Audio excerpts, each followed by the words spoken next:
एक चोर क्या होता है? क्या एक चोर सिर्फ एक चोर होता है? अच्छा, आज हम एक ऐसी ही कहानी में उतरने वाले हैं जो इस सवाल को आप कह सकते हैं बहुत ही दिलचस्प तरीके से पूछती है। चलिए देखते हैं कि कैसे एक छोटी सी कहानी बड़े-बड़े मोड़ और गहरे किरदारों से हमें चौंका सकती है। तो कहानी की शुरुआत ही देखिए कितनी कमाल की है। लिखा है, सिल्वर्टन में बारिश नहीं हुई, ये बस बह रही थी।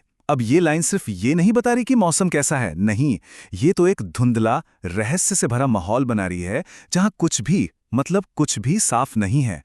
और बस यहीं से कहानी हमें अपने गिरफ्त में लेना शुरू कर देती है। तो सवाल ये है कि इस धुंधले से शहर की परछाइयों में आखिर रहता कौन है? खैर, यही हमारी मुलाकात होती है कहानी के मुख्य किरदार से। स्टेज आप कह सकते हैं पूरी तरह से सेट हो रहा है और पहली नज़र में तो यही लगता है कि हम एक क्लासिक चोरी की कहानी देखने वाले हैं। और बस यहीं कहानी एक बहुत ही दिलचस्प मोड़ लेती है। हमारा जो किरदार है सिलास, वो कोई ऐसा वैसा आम चोर नहीं है। लेखक उसे पता है क्या कहता है? गुमशुदा संपत्ति विशेषज्ञ। सोचिए, जैसे वो कोई कलाकार हो, कोई कारीगर हो, जिसके अपने नियम हैं, अपनी एक कला है। ये सिर्फ एक नाम नहीं है, ये उसके पूरे कैरेक्टर की नींव है, उसका बेस है। जरा सोचिए, एक ऐसा चोर जिसकी सबसे बड़ी ताकत क्या है? उसकी मकड़ी जैसी पतली उंगलियां, उसका एकदम स्थिर शांत दिल और उसकी चाल ऐसी कि लगे जैसे परछाई चल रही हो। ये सिर्फ उसके टूल्स नहीं हैं, नहीं, ये उसकी पहचान है। प्रिसिजन, कामनेस और इंटेलिजेंस, इन तीन चीजों को याद रखना जरूरी है क्योंकि ये कहानी में आगे बहुत बहुत बड़ा रोल प्ले करने वाली हैं। तो हर बड़े चोर के लिए एक बड़ा टारगेट तो होता ही है, और यहां वो टारगेट है द मिडनाइट आई, नीलम। पता है कितना बड़ा? कबूतर के अंडे जितना बड़ा, एक बेशकीमती पत्थर। तो अब हमारे कलाकार के पास उसका कैनवस भी आ गया है। खेल शुरू हो चुका है और दांव पर सब कुछ लगा है।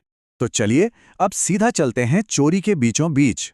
लेखक हमें सिलास के साथ आप कह सकते हैं कदम से कदम मिलाकर ले जाता है। एक एक पल को इतनी इतनी बारीकी से दिखाया गया है कि सच में सांसें थम जाती हैं ये देखकर कि कैसे एक माहिर चोर अपनी कला का प्रदर्शन करता है। और जरा तरीका देखिए, बारिश में भीगी दीवारों पर चढ़ जाना, हवा की आवाज में अपनी सांसों को छिपा लेना और सिर्फ लकड़ी की आवाज सुनकर ताला खोल देना। कमाल है। ये सिर्फ चोरी नहीं है दोस्तों, ये तो एक कला है, एक आर्ट है। हर एक कदम हमें ये दिखा रहा है कि सिलास अपने काम में कितना माहिर, कितना परफेक्ट है। और फिर तिजोरी खुल जाती है, लक्ष्य एकदम सामने है। लेकिन ठीक इसी पल कहानी हमें सबसे बड़ा झटका देती है। ये अब सिर्फ एक चोरी की कहानी नहीं रह जाती।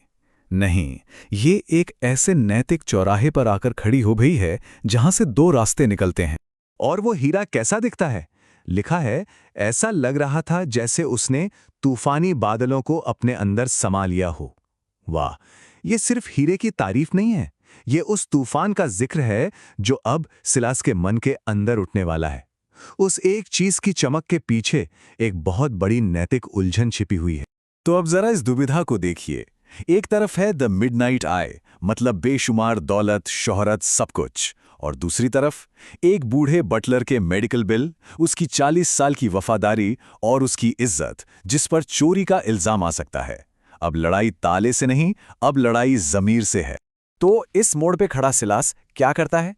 वो कुछ ऐसा करता है जिसकी कोई उम्मीद ही नहीं कर सकता। वो एक चोर की तरह नहीं सोचता, बल्कि किसी और ही तरह से। और यहीं से कहानी पूरी की पूरी घूम जाती है। वो नीलम को हाथ भी नहीं लगाता, बल्कि वो अपनी जेब से एक सोने की घड़ी निकालकर वहीं छोड़ जाता है। और वो घड़ी इतनी कीमती है कि बटलर के सारे बिल चुकाने के बाद भी पैसे बच जाएं। अब देखिए इसकी चतुराई। उसने चोरी नहीं की, उसने तो एक मुश्किल समस्या को अपनी ही कला से हल कर दिया, और वो भी ऐसे कि बटलर पर कोई शक भी ना कर पाए। तो सवाल ये है कि आखिर में सिलास को मिला क्या? जेब तो खाली थी, कोई चीज नहीं। बल्कि कहानी हमें यह सोचने पर मजबूर कर देती है कि उस रात असली चोरी क्या थी और असली कीमत किस चीज की थी। सिलास खाली जेब के साथ उस धुंध में गायब हो जाता है, पर वो हारा हुआ नहीं है, बिल्कुल नहीं। उसका दिल अब भी वैसा ही शांत है और उसका जो प्रोफेशनल प्राइड था वो बरकरार है। उसने अपनी कला को छोड़ा नहीं, बस उसे एक ज्यादा बड़े, एक ऊंचे मकसद के लिए इस्तेमाल किया है। और फिर आती है कहानी की आखिरी लाइन जो सब कुछ बदल देती है। लिखा है, वो अब भी सिल्वर्टन का सबसे अच्छा चोर था। उसने बस आज रात कुछ अलग चुराया था, एक आदमी का भविष्य। सोचिए, एक ही झटके में चोरी शब्द का पूरा मतलब ही बदल गया। ये अब कोई अपराध नहीं, बल्कि एक तरह का उद्धार बन गया। और कहानी हमें इसी एक सवाल के साथ छोड़ जाती है कि असल में किसी चीज की कीमत, उसकी वैल्यू है क्या? क्या कीमत उस चीज की है जिसे हम तिजोरियों में बंद करते हैं, या उस चीज की जिसे हम किसी की जिंदगी में जोड़ते हैं? असल में लेने लायक क्या है, और क्या कभी-कभी कुछ पीछे छोड़ देने में ही असली अमीरी है?